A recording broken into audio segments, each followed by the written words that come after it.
ಮಳೆ ಬರಲಿ, ಚಳಿ ಇರಲಿ, ಬಿಸಿಲು ಇರಲಿ, ನಿಮ್ಮ ಬೆಳಗಿನ ವಾಕಿಂಗ್ ಮಾತ್ರ ಯಾವ ಕಾರಣಕ್ಕೂ ನಿಲ್ಲಿಸಬೇಡಿ. ಇದು ನಿಮ್ಮ ಫಿಟ್ನೆಸ್ ಟಿಪ್ಸ್ ಅಂತಲೇ ಭಾವಿಸಿ.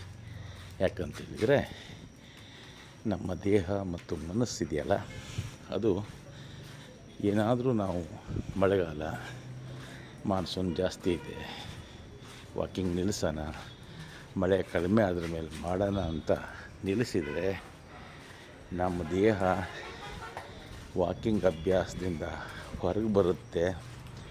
ಮನಸ್ಸು ಉದಾಸೀನದಿಂದ ವಾಕಿಂಗ್ ಮಾಡೋದನ್ನು ಮುಂದೆ ಹಾಕುತ್ತೆ. ಇದಕ್ಕೆ ದೇಹಕ್ಕೂ ಮತ್ತು ಮನಸ್ಸಿಗೂ ಸಂಬಂಧ ಇದೆ. ಬಹಳಷ್ಟು ಜನ ನಿರಂತರ ವಾಕಿಂಗ್ ಬೇಸಿಗೆ ಪೂರ್ತಿ ಮಾಡಿರ್ತಾರೆ, ಮಳೆಗಾಲದಲ್ಲಿ ವಾಕಿಂಗ್ ನಿಲ್ಲಿಸ್ಬಿಡ್ತಾರೆ. ಅದಕ್ಕೊಂದು ಕಾರಣ, ಸಬೂತು ಅವರಷ್ಟಕ್ಕವರೇ ಇಟ್ಕೊಳ್ತಾರೆ. ಅದೇನೆಂದರೆ ಮಳೆ ಜಾಸ್ತಿ ಇದೆ, ಹಾಗಾಗಿ ಮಾಡ್ತಿಲ್ಲ, ಮಳೆಗಾಲ ಮುಗಿದ್ರ ಮೇಲೆ ಮತ್ತೆ ವಾಕಿಂಗ್ ಮಾಡ್ತೀನಿ ಅಂತ. ಆದರೆ ಇದು ಸರಿಯಾದ ಕಾರಣಗಳಲ್ಲ.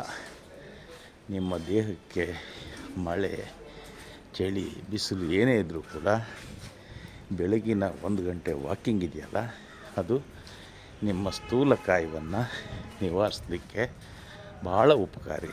ಅಷ್ಟೇ ಅಲ್ಲ, ನಿಮ್ಮ ಆರೋಗ್ಯ ವೃದ್ಧಿಗೂ ಕೂಡ ವಾಕಿಂಗ್ ಬಹುಮುಖ್ಯ.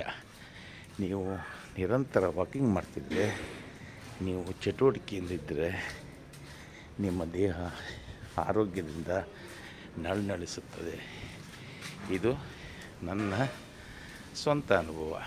ಹಾಗಾಗಿ ಈಗ ಮುಂಗಾರು ಶುರುವಾಗಿದೆ, ಮಳೆ ಬರ್ತಾ ಇದೆ, ಆದರೂ ನಂದು ವಾಕಿಂಗ್ ನಾನು ನಿಲ್ಲಿಸಲ್ಲ.